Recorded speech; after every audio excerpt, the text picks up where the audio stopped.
ओम नमः शिवाय। मेरे चैनल में आप सभी का स्वागत है। क्या आपने कभी सोचा है कि हमारी पलकें क्यों झपकती हैं? पुराणों में छोटी छोटी बातों का भी वर्णन मिलता है। हमारी पलकें झपकती हैं, इसके पीछे भी एक कथा है। पलकें झपकने को लेकर देवी भागवत पुराण एवं अन्य पुराणों में एक कथा है, जिसका संबंध माता सीता के पूर्वजों से है। तो आज की वीडियो में मैं आप लोगों को पलकों के झपकने से संबंधित कथा सुनाने वाली हूँ। तो चलिए वीडियो को शुरू करते हैं। माता सीता के पिता थे जनक और जनक के पूर्वज थे राजा निमि। राजा निमि के राज्य में अकाल और अनावृष्टि हुई तो प्रजा संकट में आ गई। निमि बड़े धर्मात्मा थे। उन्होंने इस आपदा का कारण जानने के लिए अपने गुरुजनों से परामर्श किया। सबकी यही राय हुई कि राजा को राजसूय यज्ञ कराकर माता जगदम्बा के साथ साथ सभी देवों को प्रसन्न करना चाहिए। माता जगदम्बा की कृपा तो उन पर है ही, इसलिए यदि राजसूय यज्ञ में निष्ठ होकर वह जगदम्बा का आवाहन करें तो संकटों से प्रजा की रक्षा हो जाएगी।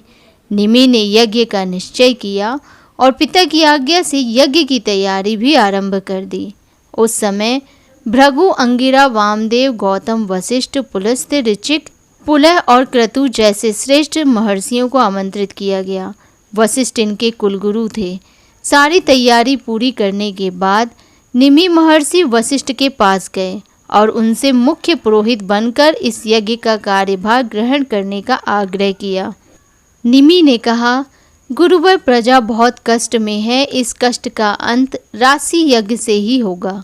आप कुलगुरु हैं, आप विद्वान महर्षियों के साथ यज्ञ संपन्न कराएं ताकि प्रजा का कल्याण हो। मैंने यज्ञ सामग्री तैयार कर ली है। अब 5 वर्ष के लिए दीक्षित होकर विधि पूर्वक यज्ञ करके माता जगदम्बा की कृपा प्राप्त करना चाहता हूँ। वशिष्ठ निमि के विचारों से प्रसन्न थे। वशिष्ठ ने कहा, आपके विचार कल्याणकारी हैं, किंतु इसमें एक बाधा है। आपसे पहले इंद्र ने मुझे अपने यज्ञ का पुरोहित बना लिया है। आप यज्ञ सामग्रियों को सुरक्षित रखें। मैं इंद्र का यज्ञ पूर्ण करते ही आपका यज्ञ आरंभ करूंगा। निमि ने कहा, गुरुवर, मैंने अन्य महर्षियों को भी निमंत्रित किया है। फिर यज्ञ सामग्री को इतने समय तक सुरक्षित रखना कैसे संभव होगा? आप कुलगुरु हैं, इसलिए आप मेरे यज्ञ के लिए चलने की कृपा करें। इंद्र दूसरा आचार्य चुन सकते हैं। वशिष्ठ ने बात टाल दी और यह कहते हुए चले गए कि इंद्र का यज्ञ पूरा कराकर वह शीघ्र आएंगे और यज्ञ आरंभ करेंगे। इंद्र का यज्ञ लंबा खिंचने लगा। कई वर्ष बीत गए। निमि और प्रतीक्षा करने की स्थिति में नहीं थे, सो उन्होंने गौतम को आचार्य बनाया और यज्ञ आरंभ किया। इंद्र का यज्ञ अनेक वर्षों के बाद संपन्न हुआ। वशिष्ठ को ध्यान आया कि उन्हें निमि का यज्ञ भी कराना है। वह तत्काल चले गए। वहां पहुंचे तो पता चला कि गौतम को आचार्य बनाकर यज्ञ शुरू हुआ। वशिष्ठ क्रोधित हो गए। उन्होंने श्राप दिया, तुमने मुझे आचार्य बनने का न्योता देकर किसी अन्य से यज्ञ कराया। अपने गुरु का अपमान किया है तुमने। तुम्हारे लिए यह शरीर व्यर्थ है। तुम विदेह यानी कि बिना देह के हो जाओ। जिस समय निमि को शाप मिला वह यज्ञ में दीक्षित थे। उनके ऋत्वज ब्राह्मणों ने आपस में परामर्श करके निमि के शरीर को मंत्र शक्ति के बल से सुरक्षित कर दिया। उनके शरीर से प्राण को निकलने नहीं दिया।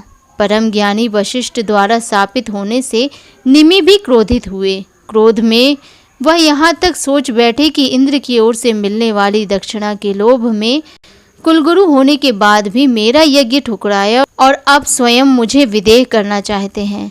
निमि ने कहा, मूर्खता से भरा आपका शरीर कल्याणकारी नहीं है।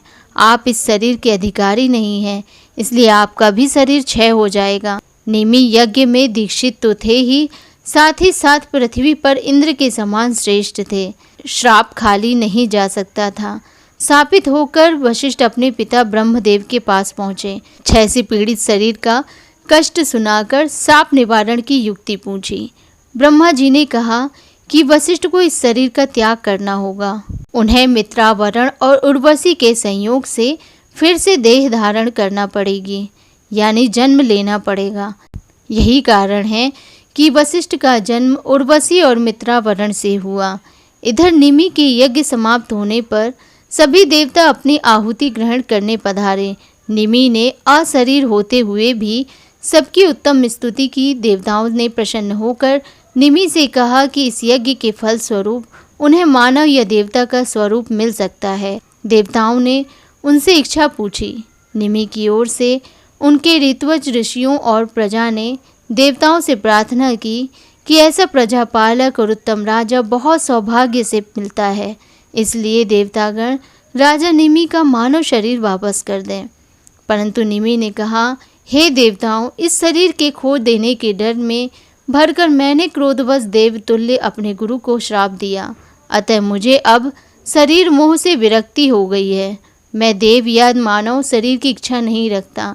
यदि आप मुझ पर प्रसन्न होकर कोई वरदान देने को इच्छुक हैं तो मुझे यह वरदान दीजिए कि मैं अपनी प्रजा के नेत्रों में रहकर अशरीर होते हुए भी उसके सुख दुख में सदैव भागी और प्रत्यक्ष रहूं।